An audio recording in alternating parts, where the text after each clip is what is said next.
La iglesia es muy preciosa a la vista de Dios. Él la aquilata no por sus ventajas externas, sino por la sincera piedad que la distingue del mundo. La estima de acuerdo con el crecimiento de los miembros en el conocimiento de Cristo, de acuerdo con su progreso en la vida espiritual. Cristo anhela recibir de su viña el fruto de santidad y abnegación. Busca los principios de amor y bondad. Toda la belleza del arte no puede compararse con la belleza del temperamento y del carácter que se han de revelar en los que son representantes de Cristo. La atmósfera de la gracia que rodea el alma del creyente, el Espíritu Santo que trabaja en la mente y el corazón, son los que hacen de él un sabor de vida para vida y permiten que Dios bendiga su obra. Toma tu Biblia y un momento más regresaré.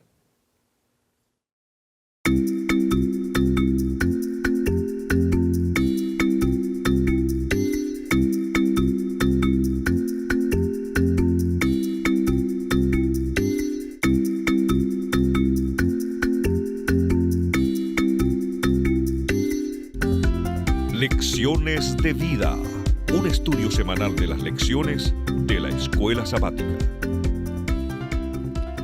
Nuestra porción central de las Escrituras se encuentra en 1 San Pedro capítulo 2, versículo 9. Mas vosotros sois linaje escogido, real sacerdocio, nación santa, pueblo adquirido por Dios, para que anunciéis las virtudes de aquel que os llamó de las tinieblas a su luz admirable. Pedro se refiere a los cristianos a los que está escribiendo como una nación santa, pueblo adquirido por Dios.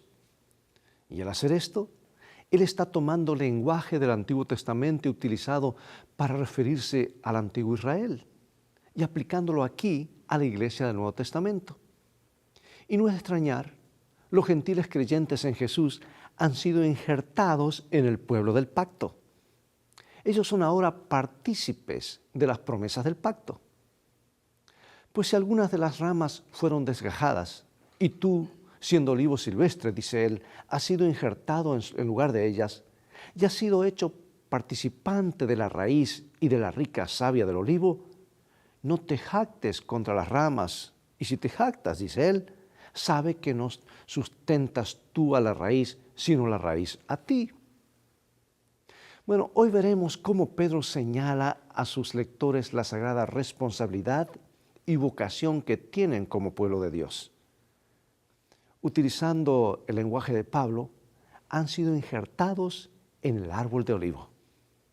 Y entre esas responsabilidades se encuentra la misma que el antiguo Israel tenía: proclamar la gran verdad de la salvación ofrecida en el Señor. Ahora, el apóstol es muy práctico en lo que escribe. Escucha lo que menciona acerca de cómo vivir la vida cristiana.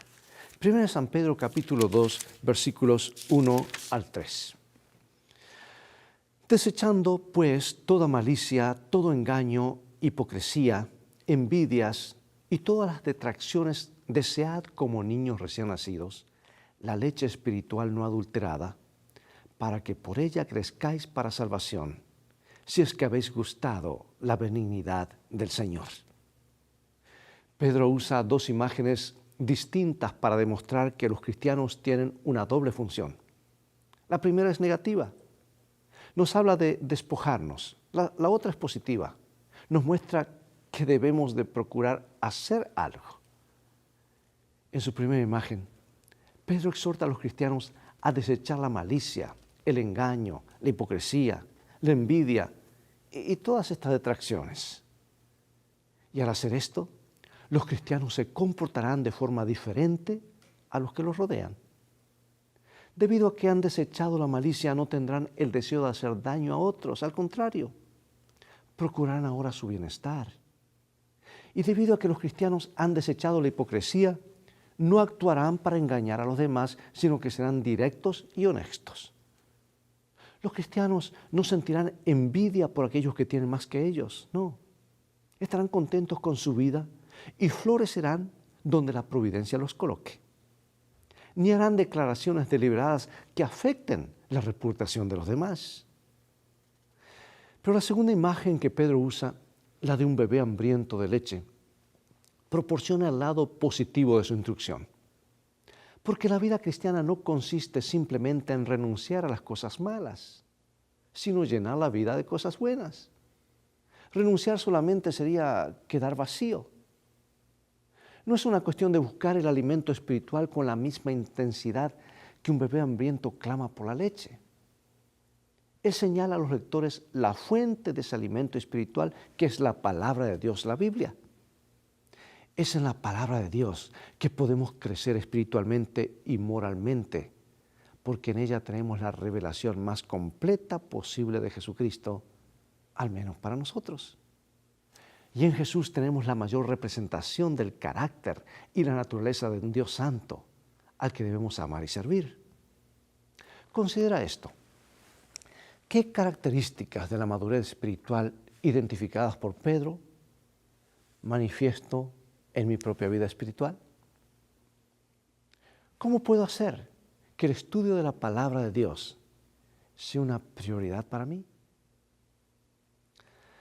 Después de exhortar a sus lectores a buscar alimento espiritual, más de lo que un niño busca la leche materna, Pedro inmediatamente dirige su atención a Jesucristo, la piedra viva, muy probablemente una referencia al templo de Jerusalén. Y lo dice en el capítulo 2 de su primera carta, versículos 4 al 8. Acercándoos a Él, piedra viva, desechada ciertamente por los hombres, mas para Dios escogida y preciosa, vosotros también, como piedras vivas, sed edificados como casa espiritual y como sacerdocio santo, para ofrecer sacrificios espirituales aceptables a Dios por medio de Jesucristo. Por lo cual también contiene la Escritura: he aquí pongo en Sión la principal piedra del ángulo, escogida, preciosa, y el que creyere en él no será avergonzado. Para vosotros, pues, los que creéis, él es precioso, pero para los que no creen, la piedra que los edificadores desecharon ha venido a ser cabeza de ángulo.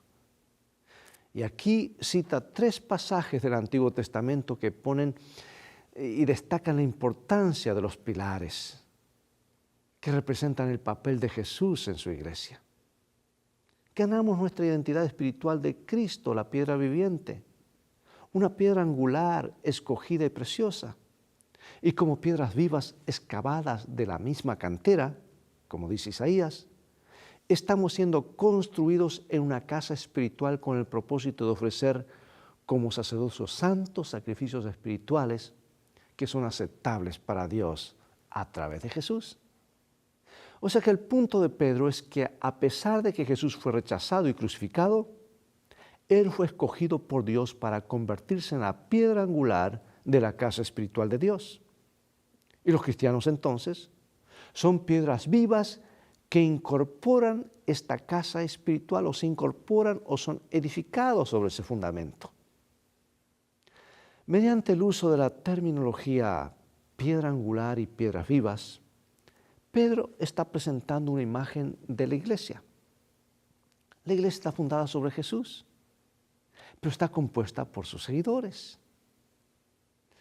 Nota ahora que convertirse en cristiano significa formar parte de una comunidad cristiana o iglesia local. Así como el ladrillo se usa en la construcción de una estructura más amplia, los cristianos no son llamados a ser seguidores aislados de Jesús. Un cristiano que no adora y trabaja con otros cristianos para promover el reino de Dios está en contradicción, porque Dios está guiando un cuerpo, un edificio que es su iglesia. Los cristianos son bautizados en Cristo, y al ser bautizados en Cristo, ellos son bautizados en su iglesia, que es el cuerpo de Cristo. Y Pedro también habla de la función de la iglesia. Dice, está para formar un sacerdocio santo, para ofrecer sacrificios espirituales. Y en la Biblia hebrea, los sacerdotes son mediadores entre Dios y el pueblo. Y las palabras de Pedro y de otros autores del Nuevo Testamento a menudo usan un lenguaje sacerdotal para presentar a la iglesia como el templo vivo de Dios y a su pueblo como sus sacerdotes. Él señala, por ejemplo, el sistema del culto del Antiguo Testamento, para revelar verdades acerca de cómo los cristianos deben vivir y actuar hoy. Leo nuevamente 1 Pedro 2:5. Vosotros también, como piedras vivas, sed edificados como casa espiritual y sacerdocio santo para ofrecer sacrificios espirituales aceptables a Dios por medio de Jesucristo. Veamos ahora el pueblo del pacto. Pedro está escribiendo desde una perspectiva del Antiguo Testamento. Y en el centro de esta perspectiva está la idea del pacto, un tema muy central en la teología judía y cristiana. ¿Cuál es el pacto y qué es el pacto? Pacto es una palabra hebrea, la palabra se llama berit, que es una palabra que describe un tratado o acuerdo formal entre dos partes. Puede hacerse entre dos individuos, por ejemplo, Labán y Jacob en Génesis 31, o entre dos reyes, por ejemplo, Salomón e Hiram en 1 Reyes 5, donde berit se traduce como pacto en la Reina Valera revisada y como tratado en la Nueva Versión Internacional. También puede hacerse entre un rey y su pueblo, como David y los ancianos de Israel. O sea que pacto destaca entre estos temas la relación que hay entre Dios y su pueblo elegido, los descendientes de Abraham. Veamos varios versículos acerca de la alianza que Dios hizo con Israel. Génesis capítulo 17, versículos 1 al 4. Era Abraham de edad de 99 años cuando le apareció Jehová y le dijo: yo soy el Dios Todopoderoso, anda delante de mí y sé perfecto. Y pondré mi pacto entre mí y ti, y te multiplicaré en gran manera. Entonces Abraham se postró sobre su rostro, y Dios habló con él diciendo: he aquí mi pacto es contigo, y serás padre de muchedumbre de gentes. Ahora tenemos Éxodo capítulo 2, versículo 24 en adelante. Y oyó Dios el gemido de ellos, y se acordó de su pacto con Abraham, Isaac y Jacob. Éxodo 24, 3 al 8. Y Moisés vino y contó al pueblo todas las palabras de Jehová y todas las leyes, y todo el pueblo respondió a una voz y dijo: haremos todas las palabras que Jehová ha dicho. Y Moisés escribió todas las palabras de Jehová, y levantándose de mañana edificó un altar al pie del monte y 12 columnas, según las 12 tribus de Israel, y envió jóvenes de los hijos de Israel, los cuales ofrecieron holocaustos y becerros como sacrificios de paz a Jehová. Y Moisés tomó la mitad de la sangre y la puso en tazones, y esparció la otra mitad de la sangre sobre el altar, y tomó el libro del pacto y lo leyó a oídos del pueblo, el cual dijo: haremos todas las cosas que Jehová ha dicho y obedeceremos. Entonces Moisés tomó la sangre y roció sobre el pueblo y dijo: he aquí la sangre del pacto que Jehová ha hecho con vosotros sobre todas estas cosas. El primer libro de la Biblia, Génesis, relata cómo Dios hizo un pacto con Abraham. Dios se acordó de este pacto cuando rescató a su pueblo de la opresión de Egipto. Dios le renovó en el tiempo de Moisés cuando entregó los 10 mandamientos y otras leyes a los hijos de Israel, especialmente en Éxodo 24. Pero escucha, las promesas del pacto no eran incondicionales, y esto es algo que tenemos que entender. El Señor pactó que si eran fieles en la observancia de sus requerimientos, Él bendeciría todas sus ganancias y toda la obra de sus manos. Y los profetas advirtieron repetidamente a Israel sobre los peligros de la desobediencia a la ley de Dios, a menudo utilizando lenguaje recordativo al pacto. Y se argumenta que, con la posible excepción de las profecías de Daniel y Apocalipsis, muchas profecías de la Biblia son condicionales. Así de central es la idea de obediencia con respecto a las promesas del pacto. Las profecías de bendición estaban condicionadas a la obediencia a la ley de Dios, y las profecías de fatalidad se aplicaban solo a los desobedientes. Los principios de Dios no han cambiado, amigo y amiga. Lo mismo es para nosotros hoy.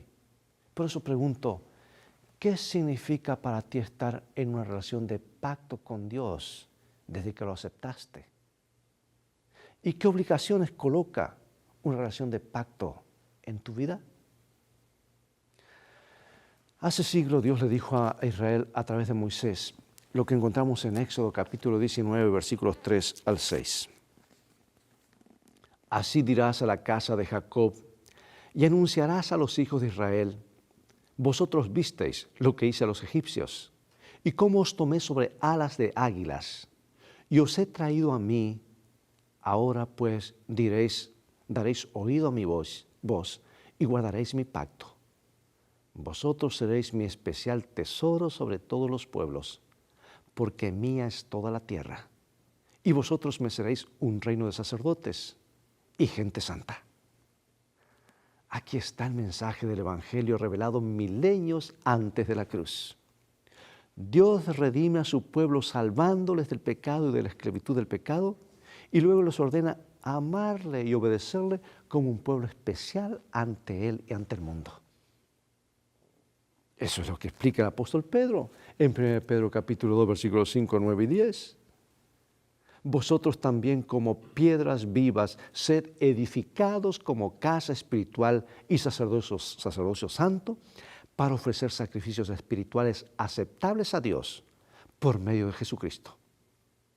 Mas vosotros sois linaje escogido, real sacerdocio, nación santa, pueblo adquirido por Dios, para que anunciéis las virtudes de aquel que os llamó de las tinieblas a su luz admirable.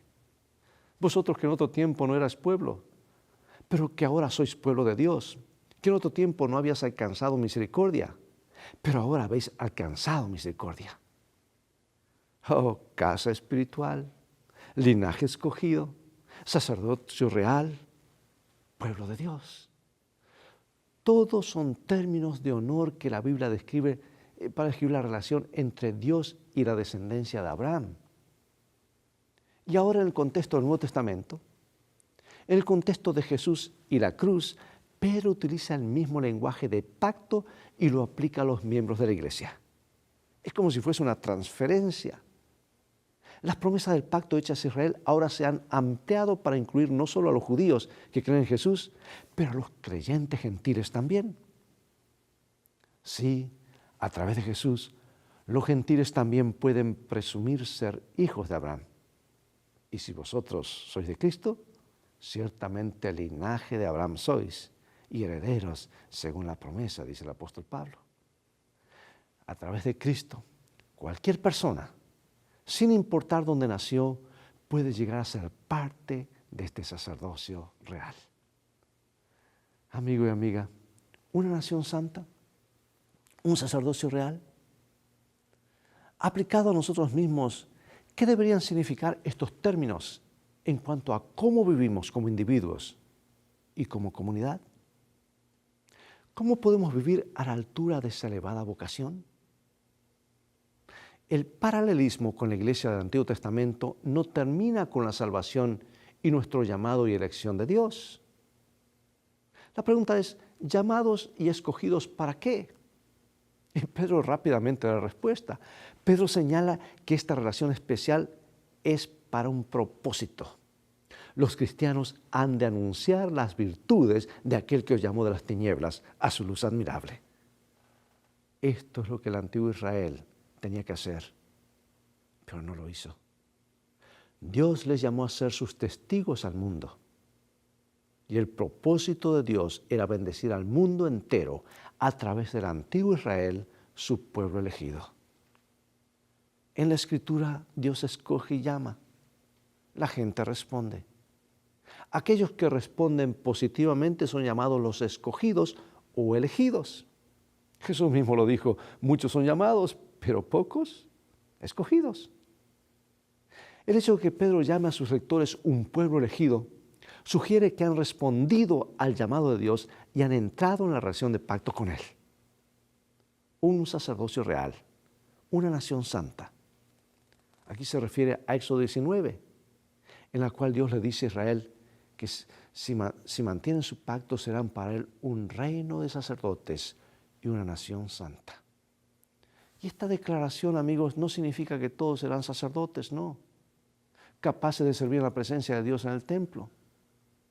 Significa que su pueblo será esperado como un sacerdocio santo para ofrecer sacrificios espirituales, tales como la alabanza, la alegría, las acciones justas y el servicio a los demás, y en eso todos estamos involucrados.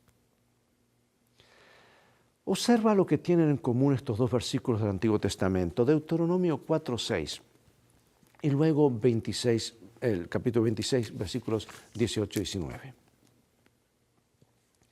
Guardadlos, pues, y ponedlos por obra, porque esta es vuestra sabiduría y vuestra inteligencia ante los ojos de los pueblos, los cuales oirán todos estos estatutos y dirán: ciertamente pueblo sabio y entendido, nación grande es esta.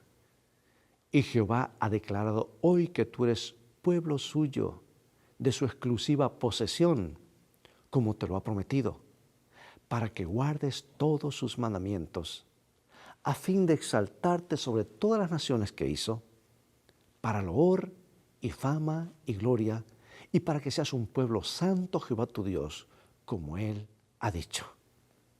Y en Isaías capítulo 60, 1 al 3 dice: levántate y resplandece, porque ha venido tu luz, y la gloria de Jehová ha nacido sobre ti. Porque aquí que tinieblas cubrirán la tierra, y oscuridad las naciones, mas sobre ti amanecerá Jehová, y sobre ti será vista su gloria, y andarán las naciones a tu luz, y los reyes al resplandor de tu nacimiento. El antiguo Israel, como pueblo del pacto, tenía la misión de alcanzar al mundo con el Evangelio, la salvación ofrecida por el Señor. Los cristianos tienen la misma misión divina. Están llamados a compartir con los demás su experiencia y conocimiento de Dios y lo que Él ha hecho por el mundo a través de Cristo. ¿Por qué este texto de 1 Pedro 2:10 es tan claro y tan importante en el propósito y la misión que tenemos como cristianos? Leámoslo otra vez. Vosotros que en otro tiempo no erais pueblo, pero que ahora sois pueblo de Dios, que en otro tiempo no habíais alcanzado misericordia, pero ahora habéis alcanzado misericordia. ¿Captas tú la profundidad? Mira, el mundo está lleno de pecado, de muerte, de destrucción. Pero Jesús dio su vida para salvar a toda la humanidad. Y al igual que con el antiguo Israel, el llamado de honor es también un llamado de responsabilidad. Los cristianos tienen una vocación extraordinariamente alta, ser el pueblo de Dios, para anunciar las virtudes de Dios, para anunciar el plan de salvación. Y eso nos hace responsables para llevar a otros. O como dice Pedro, los cristianos ahora son pueblo de Dios. En otro tiempo, pues no eran pueblo, pero ahora son el pueblo de Dios. Ahora han recibido misericordia para convertirse en un pueblo santo, con un propósito. Porque en la Biblia santo, por lo general, significa ser apartado para el propósito de la adoración. Por lo tanto, como nación santa, los cristianos han de ser apartados del mundo, deben distinguirse de su estilo de vida, en un estilo de vida diferente. Deben ser como el fuego en la noche fría, que atraen a otros a su calor. Los cristianos tienen la tarea de compartir con otros la salvación gloriosa que han experimentado. ¡Qué privilegio! ¡Qué responsabilidad! Y ahora, amigo y amiga, para finalizar, algunas preguntas de reflexión. ¿Qué se siente ser llamado de las tinieblas a su luz admirable? ¿Qué significa eso? Si tuvieras que explicar esta idea a alguien que no cree en Jesús, ¿qué le dirías? ¿Cuál es la oscuridad y qué es la luz? ¿Y cuál es la diferencia entre ambas dentro del contexto que Pedro está hablando? Hace siglos Dios dijo a su pueblo lo que está en Deuteronomio capítulo 4, versículos 5 al 8. Mirad, yo os he enseñado estatutos y decretos, como Jehová mi Dios me mandó, para que hagáis así en medio de la tierra en la cual entráis para tomar posesión de ella, Guardadlos pues y ponedlos por obra, porque esta es vuestra sabiduría y vuestra inteligencia ante los ojos de los pueblos, los cuales oirán todos estos estatutos y dirán: ciertamente pueblo sabio y entendido, nación grande es esta. Porque ¿qué nación grande hay que tenga dioses tan cercanos a ellos como lo está Jehová nuestro Dios en todo cuanto le pedimos? ¿Y qué nación grande hay que tenga estatutos y juicios justos como toda esta ley que yo pongo hoy delante de vosotros? Amigo y amiga, qué llamamiento más sagrado. ¿De qué manera se aplican estas palabras a nosotros como adventistas del séptimo día? ¿A quién se nos ha llamado para ser y la luz del mundo y dar todo eso que hemos recibido? Mira alrededor de tu iglesia local. ¿Qué hay en tu iglesia que la hace que sea atractiva para aquellos que no saben nada de las verdades de la palabra de Dios? Dios nos ayuda a reflejar a Jesús en todo lo que hacemos. Y que como individuos y como iglesia cumplamos con nuestra misión de reflejar el carácter de Jesús y ser luces para quienes nos rodean. Si este es tu deseo, acompáñame en oración. Gracias, oh Dios, por llamarnos. ¿Qué somos nosotros? Somos polvo. Es solamente por tu gracia que nos invitas.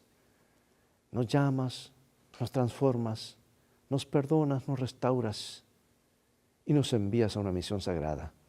Una misión que los ángeles desean hacer, desean cumplir. ¡Qué privilegio! ¡Qué responsabilidad! Queremos que tu presencia nos santifique y sabemos que hemos sido creados y formamos parte de tu pueblo con un propósito: para ir y anunciar las virtudes maravillosas de un Dios que nos ama y quiere compartir su eternidad con nosotros. Bendícenos. Ayúdanos a serte fieles. Perdónanos si hasta aquí no hemos cumplido como individuos o como iglesia con esta tarea sagrada, no solamente de reflejar tu gloria, tu honor y tu santidad, sino también de no presentar tu mensaje. Bendícenos. Sabemos que lo harás porque lo pedimos en el nombre de Jesús. Amén. Amigos, que el Espíritu de Dios tome posesión de tu vida, te guíe a toda la verdad, te guíe a Jesús y puedas reflejar a Jesús. Que puedas dar en tu vida los frutos del Espíritu y te transformes en un canal de bendiciones para otros. Es todo el tiempo que tenemos por hoy y ha llegado el momento de despedirnos. Será hasta el próximo programa de la serie Lecciones de Vida. Dios te bendiga y recuerda, tú vales mucho para Jesús. Él te ama más de lo que puedes imaginar.